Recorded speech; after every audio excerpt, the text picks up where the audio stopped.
আসসালামু আলাইকুম। আমি সজীব, প্যারিস থেকে। আপনারা সবাই জানেন নির্বাচন ঘনিয়ে আসছে, আর মাত্র কয়েকটা দিন। ইতিমধ্যে বাংলাদেশের বিভিন্ন জায়গায় সহিংসতা দেখা দিয়েছে, আপনারা এটা দেখতে পাচ্ছেন। এখন বিষয় হচ্ছে যে আহ, এই সহিংসতা আসলে কতদিন যাবত স্থায়িত হবে? বিএনপির মধ্যে কোন দল তাদের বিদ্রোহী মানে প্রার্থী, এগুলা নিয়ে তারা অনেক সমস্যার ভিতরে আছে, সেটা আপনারা সবাই জানেন। ঠিক আছে, তো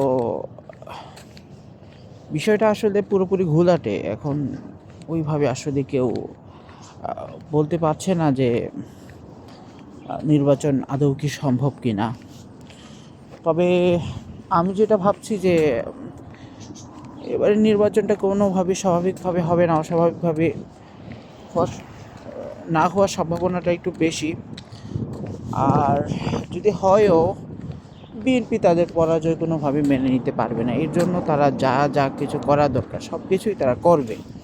ঠিক আছে, কারণ বিএনপি জনগণের উপরে নির্ভরশীল নয়।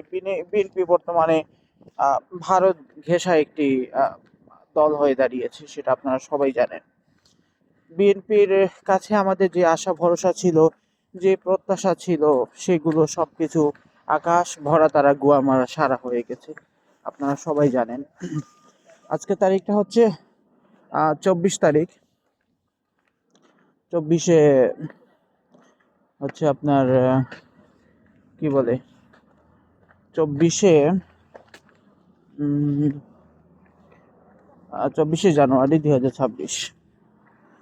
তো এই হচ্ছে বিএনপির বর্তমানে অবস্থা। জামাত এখানে ভালো একটু অবস্থানে আছে, থাকারই কথা। তারা যেভাবে নিজের সবকিছু ধরে রেখেছে, তাতে করে বিএনপি এখানে ভালো থাকবে এটাই পুরোপুরি, সরি, জামাত এখানে ভালো থাকবে এটাই সবাই জানতো, বা সবাই এটাই মনে করতো।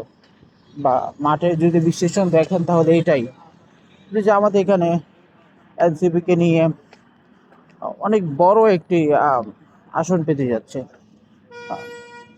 আর যদি আমরা ভুল না করি তাহলে 250+ পাবে, যদি নির্বাচন সঠিকভাবে হয় আর কি।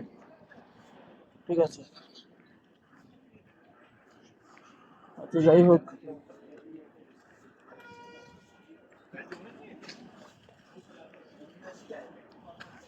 কাজের জন্য বের হয়েছি, কাজে যাচ্ছি। ভালো থাকবেন সবাই। আল্লাহ হাফিজ।